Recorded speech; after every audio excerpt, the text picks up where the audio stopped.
नमस्कार दोस्तों, मैं निर्भय चतुर्वेदी निर्भय सर मैथ्स यूट्यूब चैनल में आप सभी का स्वागत करता हूं। जैसा कि अभी मैं डाउट्स के कुछ क्वेश्चंस की वीडियोस भी डाल रहा हूं जो हमारी टेस्ट सीरीज चल रही है। आप उनको नोट करते जाइए और उम्मीद करता हूं कि आपके डाउट क्लियर हो रहे होंगे। बहुत कोशिश कर रहा हूं क्योंकि पेन पेपर मोड में थोड़ा सा उस अंदाज में नहीं हो पाता, फिर भी मैं अपने अंदाज में कोशिश कर रहा हूं कि आपको प्रॉफिट पहुंच सके।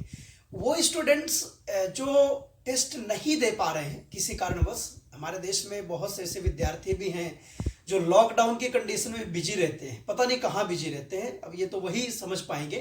पर फिर भी कोई बात नहीं, व्यस्तता है तो अगर व्यस्त है तो कोई दिक्कत नहीं, उनकी खुद की लाइफ है।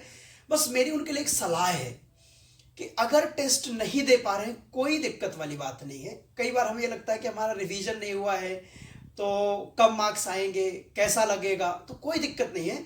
आप एक काम कर सकते हैं कि आप टेलीग्राम चैनल से उस पेपर को डाउनलोड कर लीजिए और उसको एज ए प्रैक्टिस सॉल्व कर लीजिए।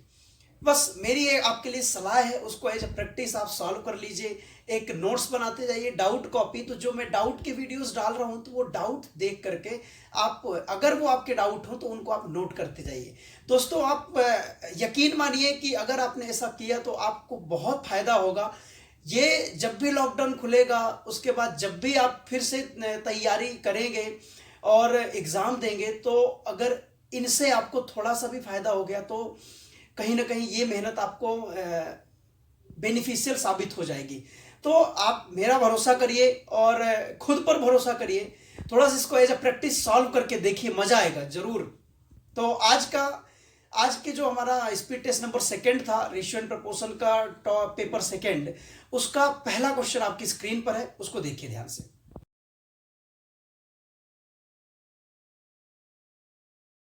दोस्तों, जैसा कि आपने क्वेश्चन में देखा कि कुल राशि का डिस्ट्रीब्यूशन करना है पुरुष और महिलाओं के बीच में। जो कुल राशि का जो वितरण है वो 6:5 के अनुपात में किया जाता है। ठीक है, जो कुल राशि है वो 6:5 के अनुपात में बांटी जाती है और उनकी आय जो है वो 2:3 के अनुपात में। बहुत सिंपल सा क्वेश्चन है, ये डाउट नहीं होना चाहिए, फिर भी है, कोई दिक्कत नहीं है।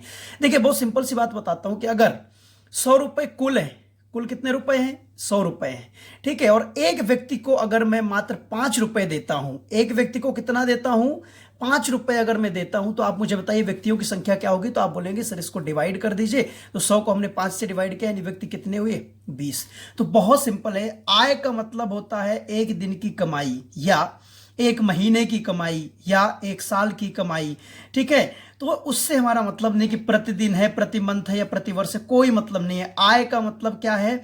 आय का मतलब यह है कि हम एक व्यक्ति को 2 रुपए दे रहे हैं, ठीक है, एक महिला को हम 3 रुपए दे रहे हैं। तो आप बताओ संख्या का अनुपात के लिए क्या करना पड़ेगा भाई? इसको 6/2 अनुपात 5/3।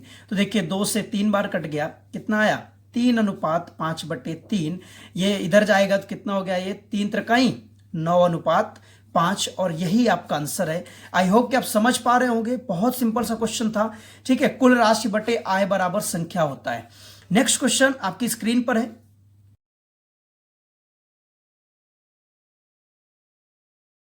दोस्तों, जैसा कि आपने क्वेश्चन में देखा, कर्मचारियों में कमी का अनुपात, मतलब पहले कंपनी में 3 कर्मचारी थे। ध्यान से देखिए, पहले कंपनी में 3 कर्मचारी होते थे और अब कितने हो गए हैं? 2।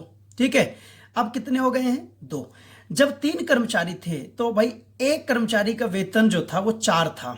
ठीक है, और अभी का वेतन कितना हो गया है? 5। वेतन बढ़ गया, कर्मचारी घट गए, तो वही पैसा जो था वो बढ़ा करके और बाकी कर्मचारियों को देने लगे। तो आप बताइए, पहले कर्मचारी 3 और वेतन 4, तो कंपनी का कुल खर्च कितना होता था भाई? तो कंपनी का कुल खर्च कितना हो जाएगा? 3 गुणे 4। अब कर्मचारी कितने हैं? 2। ठीक है, वेतन कितना दे रहा है? 5। ठीक है, तो एक कर्मचारी को अगर 5 दे रहा है तो 2 को कितना देगा? तो 2 गुणे 5। ठीक है, ये देखिए 2 दूनी 4, 3 दूनी 6:5। देखिए, पहले जो कंपनी का खर्चा था कितना हो रहा था? 6। अभी कितना हो रहा है? 5 हो रहा है। तो बताओ आप कितने की बचत हो रही है? 1 भाग की बचत हो रही है। भाई ये बचत कितने भाग की है? 1 भाग की बचत है, जो कि क्वेश्चन में दिया हुआ है कितने रुपए की है? 1200 का। तो ये 1 भाग की बचत 1200, आपको कुछ नहीं निकालना है। क्या पूछा है आपसे? आपसे पूछा है कि कंपनी का व्यय पहले क्या था। तो भाई कंपनी का व्यय देखो, पहले वाला तो ये है, ये अभी वाला है, ये वर्तमान वाला है, ये पहले वाला है। मैं इधर लिख देता हूं, ये पहले है और ये क्या है, वर्तमान है। ठीक है, ये देखिए पहले वाला, तो आप बताओ एक भाग का मतलब 1200, तो पहले 6 भाग होता था, तो 1200 से गुणा कर दीजिए, 12 छंग 7200, यानी पहले कंपनी का खर्चा कितना होता था, 7200 रुपए होता था, और यही आपका आंसर है। नेक्स्ट क्वेश्चन आपकी स्क्रीन पर है, ध्यान से पढ़िए।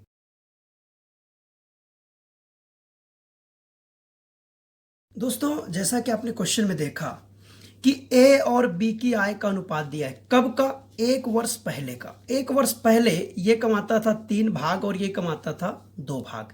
थोड़ा ध्यान से देखिएगा, बहुत महत्वपूर्ण क्वेश्चन है। अब देखिए आय में वृद्धि का अनुपात 2:3, मतलब जो पहले कमाता था वो 2 भाग और अब कितना है, 3 भाग। मतलब ये हुआ कि ये जो 3 भाग था ये इस 2 भाग के बराबर था, क्योंकि ये 1 वर्ष के पहले था और ये वर्तमान का है। अब आप देखो ये 3 2 से कट रहा है क्या, नहीं कट रहा है। इसमें देखिए बी पहले कमाता था 2 भाग, ठीक है, और यहां से बोल रहा है कि अभी और अगर पहले के अनुपात को निकालें तो अनुपात कितना बन रहा है, 3:4। मतलब ये जो 3 भाग है ये 2 भाग के बराबर होगा, तो हम 1 भाग निकालेंगे, फिर 4 भाग निकालेंगे, तो कॉम्प्लिकेटेड हो जाएगा। आपको क्या करना है, देखिए 3 2 से कट रहा है क्या, नहीं कट रहा है। ये 2 3 से कट रहा है क्या, नहीं कट रहा है। तो इन दोनों में आप 6 का गुणा कर दीजिए। ध्यान से देखिएगा 6 का गुणा हम क्यों कर रहे हैं। देखिए ये हो गया 6 त्रिक 18 और ये हो गया 6 दूनी 12। मतलब ये कितना, 18 रुपए कमाता था 1 साल पहले और ये कितना कमाता था, 12 रुपए कमाता था। ठीक है, अब देखिए 1 साल पहले और वर्तमान आय का अनुपात कितना है, 2:3।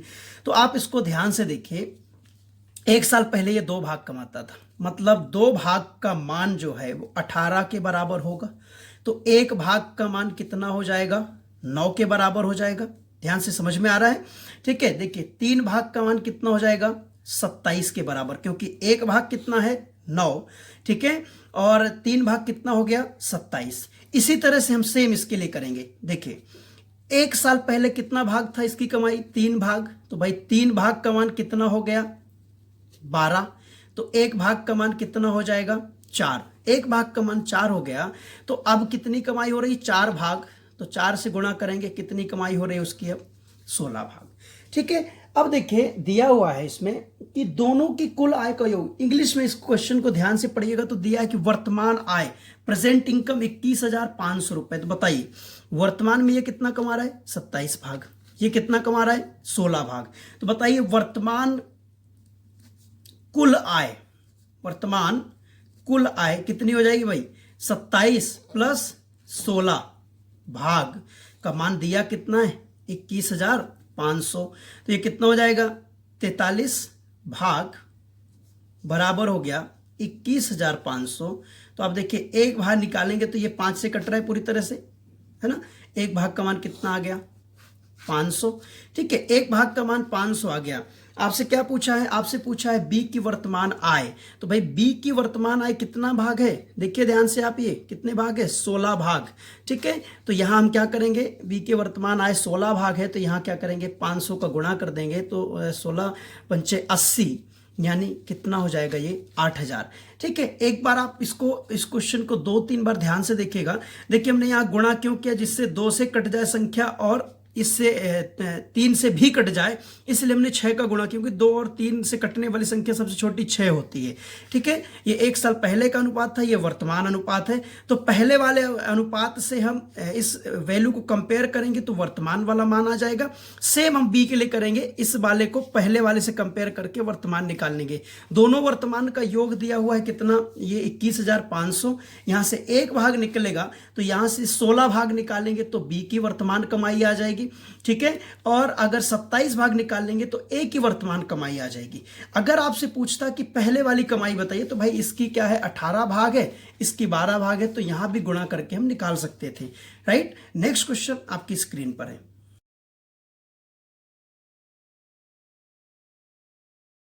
दोस्तों अकॉर्डिंग टू क्वेश्चन दिया हुआ है कि पास और फेल विद्यार्थियों का अनुपात, एक परीक्षा है जिसमें पास और फेल विद्यार्थियों का अनुपात दिया है 25:4।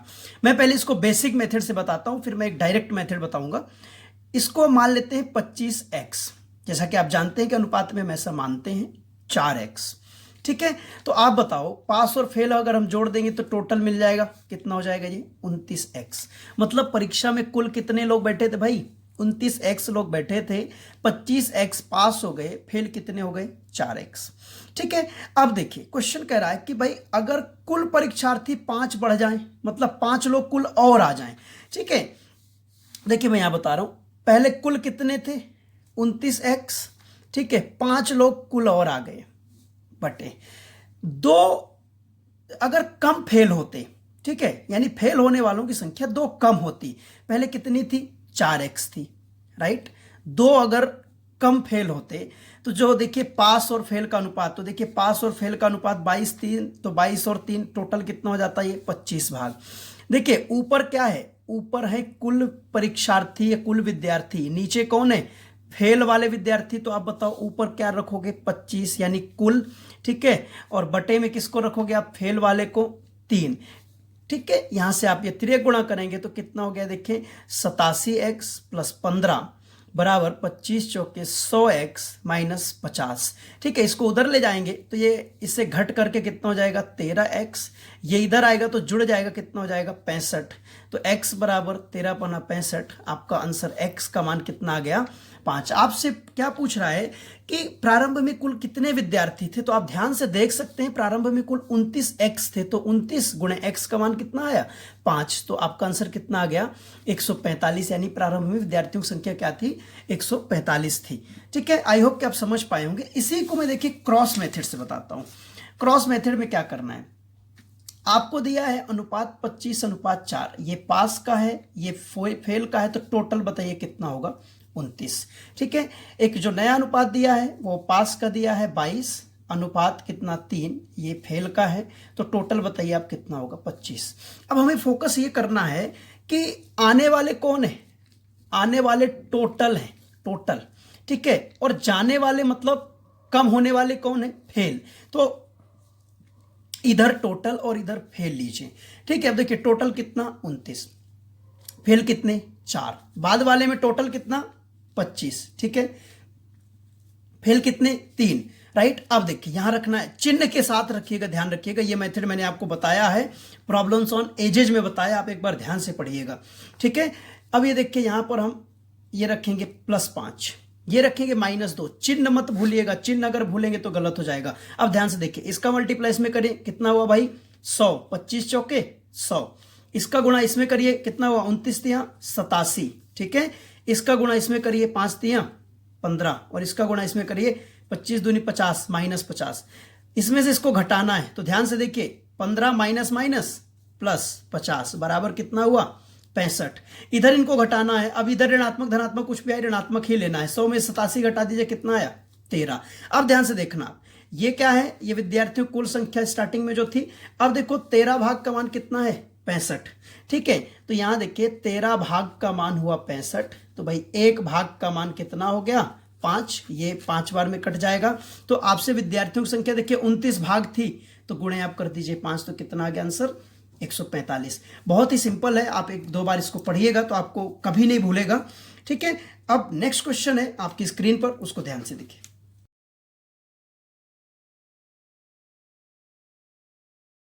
दोस्तों इस क्वेश्चन को समझने के पहले मैं एक आपको छोटा सा कंसेप्ट बताता हूं। जैसे मान लीजिए ये एक बर्तन है, ये एक बर्तन है, इसमें 20 लीटर मिक्सचर भरा हुआ है। मिक्सचर इसमें मिल्क और वाटर है। ठीक है, मिल्क और वाटर, दूध और पानी का अनुपात, मैं अनुपात लिख देता हूं 2:3। ये सिर्फ एक कंसेप्ट मैं ऐसे ही समझा रहा हूं आपको। तो आप बताइए ये कुल हो गया कितने भाग, 5 भाग का मतलब 20 लीटर, तो 1 भाग का मतलब हो गया 4, तो 2 भाग का मतलब कितना हुआ भाई 8, और ये 3 भाग का मतलब कितना हुआ 12। यानी इस बर्तन में देखिए 8 लीटर क्या है दूध है और 12 लीटर क्या है पानी है। अब इसमें से मैं क्या करता हूं कि 10 लीटर मिश्रण निकाल लेता हूं, 10 लीटर मिक्सचर निकाल लेता हूं। एक बात आप ध्यान रखिएगा, जिस अनुपात में द्रव होता है उसी अनुपात में बाहर निकलता है। ठीक है, मतलब ये जो 10 लीटर निकला है, इसमें इस 10 लीटर मिक्सचर में अगर मैं आपसे कोई पूछे कि दूध और पानी कितना कितना है, तो 2:3 में आप बांट दीजिए। 5 भाग का मतलब 10, तो 1 का मतलब 2, यानी कितना निकला है 4 लीटर।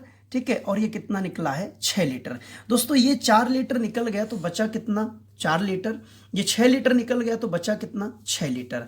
ठीक है, इसके बाद मैंने क्या किया, इसमें जो है 10 लीटर पानी मिला दिया, 10 लीटर पानी मिला दिया। ठीक है, तो पानी की तरफ आप 10 लीटर जोड़ दीजिए। ठीक है, कितना हो गया ये 16 लीटर और ये अभी भी कितना है 4 लीटर।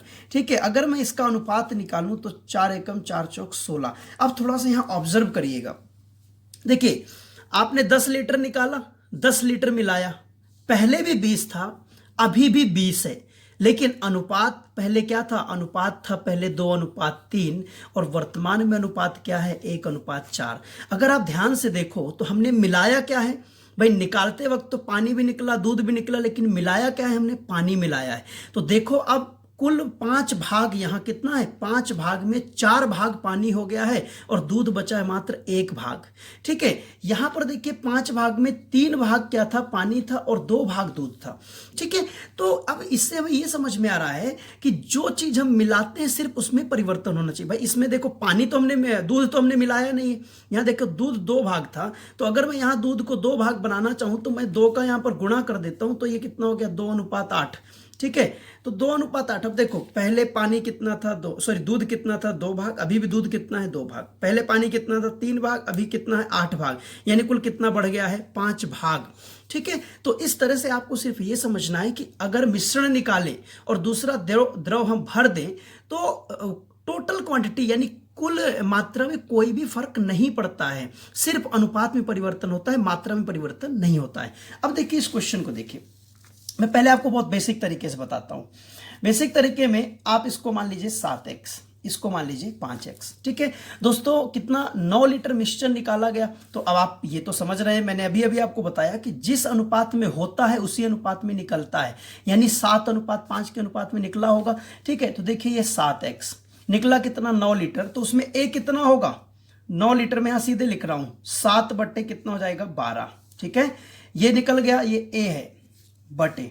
अब देखिए b कितना था 5x, निकले कितना 9 का 5/12, 5/12। अब बताइए मिलाया क्या था, b मिलाया है कितना, जितना मिक्सचर निकाला था, तो 9 लीटर b मिला दिया, बराबर कितना 7/9। ठीक है, अब देखिए हम इसको अगर हम काटते हैं तो ये देखो 7 7 7, 3 त्रिकाई 9, 3 चौक 12। ठीक है, आप अपने हिसाब से काट लीजिएगा, बहुत ज़्यादा कॉम्प्लिकेटेड ऐसा नहीं है, इसलिए मैं जल्दी इसको काट रहा हूँ। देखिए इसको गुणा करेंगे हम 9x माइनस 27/4 बराबर, इधर ये जाएगा कितना हो जाएगा ये 5x धन, ये देखिए 3 त्रिकाई 9, 3 चौक 12, तो 5 तियां 15, 15/4 सॉरी ये माइनस 15/4 और प्लस कितने लीटर है 9 लीटर है।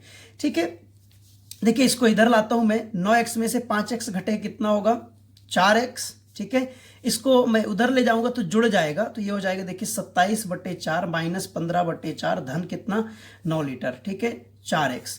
अब इसको हम सीधे कर सकते हैं, देखिए 27 में से 15 घटेगा कितना 12।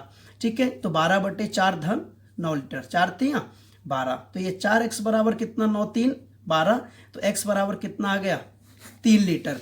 तो आप बताओ प्रारंभ में कितना था, ये 7x था, तो इधर 7 × 3 कर दीजिए तो 21 लीटर, यानी इसकी प्रारंभिक मात्रा कितनी थी 21 लीटर की मात्रा थी। ठीक है, अब देखिए इसको हम बहुत सिंपल तरीके से करते हैं, मेथड नंबर सेकंड मेथड देखिए इसका 7:5 के अनुपात में था। ठीक है, ये परिवर्तन करने के बाद में 7:9 हो गया। बर्तन एक ही है, मैं बस एक दिखाने के लिए बता रहा हूं, क्योंकि इसी से निकाला इसी में मिला दिया तो बर्तन नहीं बदला। ठीक है, अब देखो ये A है और ये B है। ठीक, आप मुझे बताओ कि मिलाया क्या गया है, जो निकाला गया उस पर फोकस नहीं करना, क्या मिलाया गया है B मिलाया गया है। तो आप बताओ अगर B मिलाया गया है तो B की मात्रा में वृद्धि होना चाहिए, लेकिन A की मात्रा में कोई भी परिवर्तन नहीं होना चाहिए। तो भाई यहां सबसे अच्छी बात यह है, क्वेश्चन बहुत आसान है, इसलिए अच्छी बात है कि A देखो पहले से ही दिया हुआ है एक जैसा। अगर ये एक जैसा नहीं होता तो हमें गुणा करके, जैसे हमने यहां पर गुणा किया था, तो गुणा करके हमें इसको क्या करना पड़ता, बराबर बनाना पड़ता। बराबर हम इसको बनाते, फिर B में चाहे कोई भी परिवर्तन हो जाता। A देखिए पहले भी 7 था, अभी भी 7 है, लेकिन B पहले 5 था, अभी कितना है 9 है। ठीक है, तो अब आप देखो यहां पर कितना, ये 5 भाग, ये कितना 9 भाग। तो भाई आप मुझे बताओ कितने भाग की वृद्धि हो गई, 4 भाग की वृद्धि हुई कि नहीं हुई। ठीक है, 4 भाग की जो वृद्धि हुई है किसकी वजह से हुई है, 9 लीटर द्रव की वजह से। ठीक है, अब ये परिवर्तन करने के कारण जो अनुपात हो गया 7:9, यानी कुल कितने भाग हो गया, 16 भाग। यहां पर कितने भाग हो गया, ये 16 भाग। ठीक है, यहां पर कितने भाग है, ये कितना है, यहां पर है ये 12 भाग। ठीक है, देखिए अनुपात बदलता है तो भाग भी अलग अलग हो सकते हैं। ठीक है, ये हो गया कितना, 12 भाग। अब ये जो 12 भाग, जो जितनी क्वांटिटी यहां 16 भाग होगी उतनी ही क्वांटिटी यहां 12 भाग होगी। तो भाई जब 4 भाग का मान 9 लीटर है तो ये आप गुणा कर दीजिए, कितना हो गया, 16 भाग। 16 भाग का मान कितना हो गया, ये 36 लीटर। मतलब बर्तन में कुल द्रव कितना है, 36 लीटर है। ठीक है, मतलब अगर मैं यहां पर देखूं प्रारंभिक स्थिति में जाऊं तो 12 भाग जब था तब भी तो 36 लीटर ही रहा होगा। ठीक है, ये परिवर्तन करने की वजह से अनुपात बदला है लेकिन क्वांटिटी नहीं बदली। तो भाई एक भाग का मान कितना हो जाएगा, 12 तिया 36, कितने लीटर, 3 लीटर। तो आप देखिए ये 7 भाग है तो 7 भाग 7 गुणे 3 तो कितना आ जाएगा, 21 लीटर। ठीक है, आप वीडियो को एक बार 2 बार देखिएगा तो आपको बहुत अच्छे समझ में आएगा। बस ये आपका ये आज का लास्ट क्वेश्चन था। दोस्तों ये थे आपके सेकेंड पेपर के डाउट्स। उम्मीद करता हूं कि आप समझ पा रहे होंगे। अगर मेरी मेहनत आपको फायदा पहुंचा रही हो तो इस चैनल को और भी जरूरतमंद लोगों तक पहुंचाइए। जिस भी तरह की छोटी मोटी कोशिश मैं कर पा रहा हूं उनको भी लाभ पहुंचे, वो भी इससे बेनिफिट ले पाए। तो चैनल को शेयर करिए, सब्सक्राइब करिए। बाकी आप सब जानते ही हैं। खुश रहिए, मस्त रहिए, स्वस्थ रहिए। Thank you so much.